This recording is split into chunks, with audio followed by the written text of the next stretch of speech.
اللي يخلي الست بقى نفسها تصدق الاهتمام الوهمي ده بالرغم انها عارفه؟ هي الست المفروض ما تصدقش. تمام، خلينا نقول ان في هي في العادي. وضع. بصي يا مش جماعه، بنتكلم ما هو برضه أحداث احنا تانية. احنا مش بنتكلم في احداث ثانيه، احنا بنتكلم في واقع. الواقع ان انت اخترت غلط من الاول وهو تمام. اختار غلط من الاول، ان في حد شبهك موجود في الحياه. حلو. هتتعرض ان انت تقابله. مش معنى ان انا يحصل انجذاب في وقت غلط ان الانجذاب كله جسدي، لا، ممكن يكون انجذاب مشاعر، انجذاب حب. طيب احنا طب لو هو انجذبنا كده لبعض ليه دلوقتي. الراجل بيخون اصلا بقى؟ يعني لو هو الموضوع زي ما بتقول، ليه الراجل يعني نفسه إيه؟ بيخون يعني وهو إيه؟ متجوز؟ يعني إيه الراجل الموضوع زي ما اللي بتقولي؟ متجوز، الراجل اللي متجوز، أوكي. هو اوريدي الراجل قبل ما بيتجوز بيبقى دقق وفحص ومحص وعمل كل الحاجات دي. مفيش الراجل 3/4 الجوازات موجوده عندنا في المجتمعات الشرقيه اختيارات غلط من الراجل ومن الست. من الاثنين نسبة كبيرة جدا. ده الاثنين حقيقي. واخدين بعض غلط، لا فاهمين مشاعر. كل واحد فاهم نفسه انه بيحب، كل واحد فاهم نفسه انه مقتنع بالطرف الثاني، وفي الاخر بنتفاجئ بعد بيتفاجئوا. الجواز ان انا لا مش بحب هي الطرف اللي الشخصية قدامي دي. ولا ده ولا دي الشخصية اللي كنت بحلم بيها ولا بتمناها.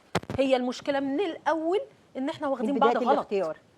بس اللي انا عايزه اقوله، احنا دخلنا مع بعض غلط واتجوزتوا. مش معنى كده ان احنا نغلط بقى. ما ده اللي انا عايزه اقوله بقى. معنى كده وجالي مش معنى كده واحد ان احنا نغلط. وانا ست متجوزه وبدا يشغلني. مش هوافق طبعا وهقفل الباب من اوله. بالظبط. خلاص الموضوع انتهى. استاذه هاله، الست اللي بتنجذب لاكتر من راجل، يعني هي مش انجذبت لراجل واحد، اللي ماشيه تحب على نفسها زي ما بيقولوا، الست دي تعتبر مضطربه نفسيا ولا تتحط تحت لا، انهي مضطربه تصنيف؟ نفسيا طبعا. طبعا لان احنا من شويه قلنا ان الست اللي بتنجذب لراجل غير جوزها او الراجل اللي هي مرتبطه بيه، هي المفروض ان انا على فطرتي ما بعرفش احب غير راجل واحد وما اعرفش اعجب غير براجل واحد. لما اخرج بره الاطار ده يبقى انا غير سويه. فدي اكيد مضطربه نفسيا طالما هي اللي بتعمل كده. تفتكر الست ازاي تقدر توصل لجوزها انها مش راضيه عن علاقتها الحميميه بيه من غير ما تثير شكوكه او يفتكر، او يعني زي ما الست دايما بتبقى خايفه هو جاب الكلام ده منين او هيقول عليا ايه، فازاي توصله ده من غير ما تثير شكوكه؟ هي لازم توصل. الكارثه الكبيره اللي بتحصل ان احنا بنسكت، بنتكسف نتكلم في النقطه دي، بنخاف تربية، نتكلم في الموضوع ده، بنخاف نتكلم في الاحداث اللي بتحصل، مش عايزه اجرحه، مش عايزه اوجعه، انا مش عايزه اضايقه. وعيب فبيحصل ايه لا مش قصه عيب وحرج. لا، في ستات بتقول لك انا مش ما قصه اقدرش حرام. ابادر. لا هو مش الحرام حرام. الشرع الحرام بيقول لك فيه. انك تتكلمي. دي علاقه الشرع محلله. قال هي لا احنا اتربينا مش على حرام. ايه؟ احنا كمجتمع شرقي لا، اتربينا مش على ايه؟ دلوقتي الموضوع ممكن دلوقتي عيب، لا لكن مش مش حرام، مش عيب. تقوليش. ماشي مش حرام بس بقى عيب. دلوقتي انا مثلا الكارثه الكبيره اللي بتحصل ان احنا بنفضل ساكتين. هو الطرف الثاني بيبقى خلاص مقتنع ان انت مبسوطه وراضيه وزي الفل وتمام وما عندكيش اي مشاكل في الموضوع، فهو مش حاسس. عايز سنين مش دريان ومش حاسس انه مقصر في حاجه، ومش لكن حاسس ان لا، في هو حاجة. عمالة اكيد بيحس، تضغط. اكيد لا بيحس. لا طالما ان انا ما اعترضتش او ما قلتش أنا او لازم او ما أقول. شرحتش لازم اتكلم. ازاي اوجهه هتكلم بقى ازاي اقول له انا محتاجه ده، انا عايزه ده، عشان ما بصي اي كلام في العلاقه الحميمه مع الراجل انت كده بتدخلي في سكه خط احمر. انا كده مش عاجبك، انا كده مش مكفيكي، انا كده بالظبط، مش ما هي ده اللي مديكي بتخاف منه. فلما اجي اتكلم هقول ايه؟ انا محتاجه ده، انا بحب ده، انا عايزه ده، بلاش ده عشان بيضايقني. اتكلم بصيغه الطلب ان انا اللي بطلب ده.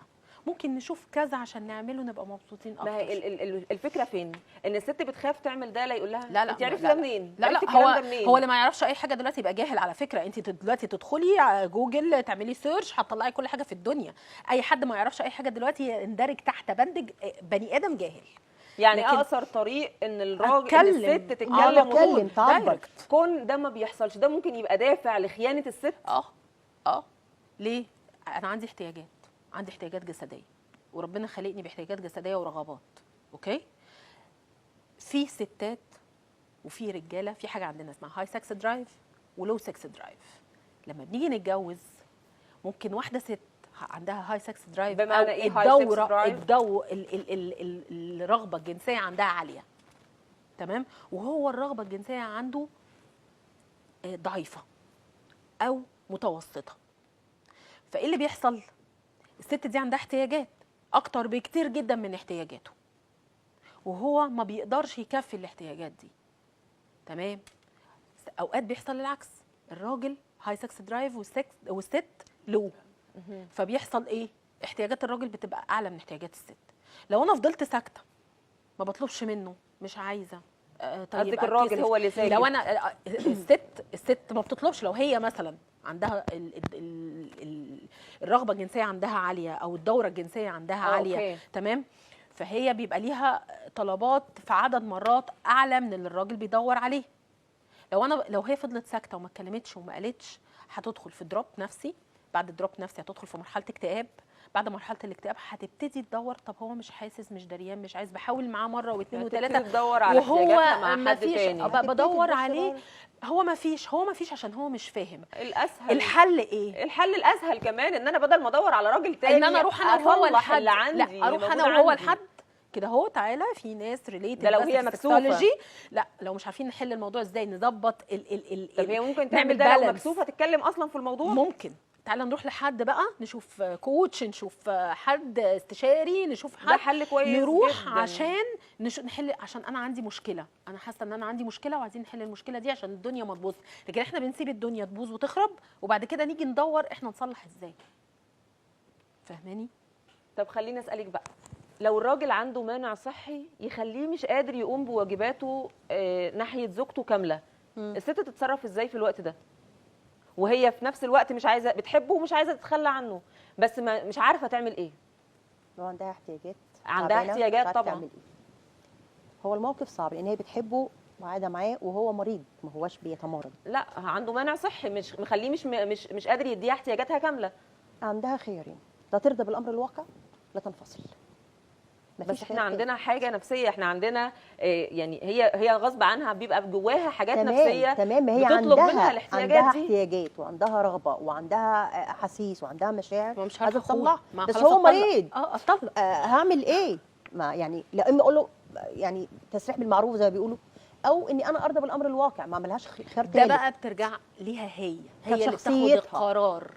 هل أيوة، انا عندي تكويناتها قدره هي على ان قادرة انا تعمل اقدر ده؟ استحمل ان ما يبقاش في علاقه وما يبقاش في الموضوع ده خالص، واجبه الرغبه بتاعتي واخرج بقى احتياجي ده في او حاجه ان تانية هي خالص، تتطلق ولا إن وتشوف أنا حياتها أنفصل بقى؟ وتتجوز يعني تاني. الافضل لها انها تطلب الطلاق لا، في مش الحاله دي الأفضل. لو مش هي قادره. قدرتها. لو مش قادره على تحتمل. حسب على حسب. لو قدرات اللي قادرة تاخد لو القرار. مش قادره تحتمل، الافضل لها انها تطلب الطلاق، بالظبط. لان احتياجاتها ممكن تقودها لحاجات هي مش حابه تروح لها.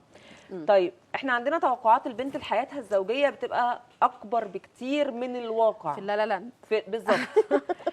ده سببه ايه وازاي نعالجه؟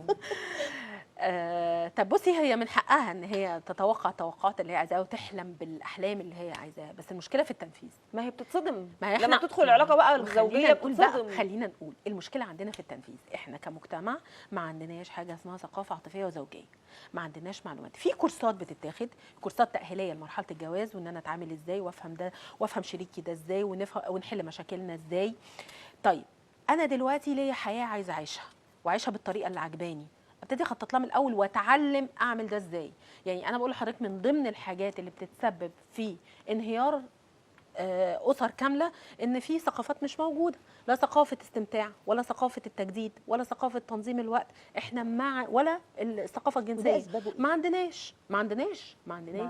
يعني احنا يعني محتاجين إيه ناخد السبب؟ نعمل أنا بنتي النهاردة محتاجين نقدم عندها تاهيل نفسي وموجود. وعاطفي للستات وللرجاله. الكلام ده موجود ان احنا ناخد الخطوه ونروح نعمل ده، ومش عيب ان الاهالي تعمل ده لاولادها، مش عيب ان الاهالي تودي اولادها هي بنفسها. المفروض تاخد ان يبقى التأهيل في النفسي مناهج والعاطفي في المدارس العلاقه. ده اهم مشروع بيعمله البني ادم في حياته. فازاي انا بدخل على مشروع وانا لا دارسه ولا فاهمه ولا ده؟ انت لما تيجي تعملي مشروع تعملي دراسه جدوى، لكن لما بتيجي تتجوزي بتدخلي بالبركه، لكن ولا انت عندك معلومات عن اي حاجه ولا تعرفي اي حاجه ولا اي حاجه، وانت مع نفسك بقى انت وهو وخبطوا في اكبر حيطه وخلاص على كده. الست اللي بتتعامل مع الراجل على انها امه، اه صح ولا غلط؟ وده بيبقى مردوده ايه على الست بعد كده؟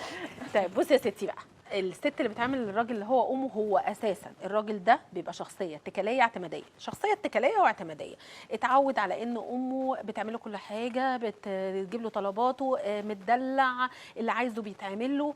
الراجل ده ما بيدورش غير على واحده تانية شبه امه بالظبط. لو ظهر له في حياته حد ما فيهوش الصفات بتاعه الام مش هيرتبط بيها اساسا. هو مش هيرتبط بيها، مش هتشده، مش هتعجبه. هو شخص اتكالي، هو اتعود على كده، هو عايز واحده هي اللي تعمل كل حاجه في الكون وهو قاعد.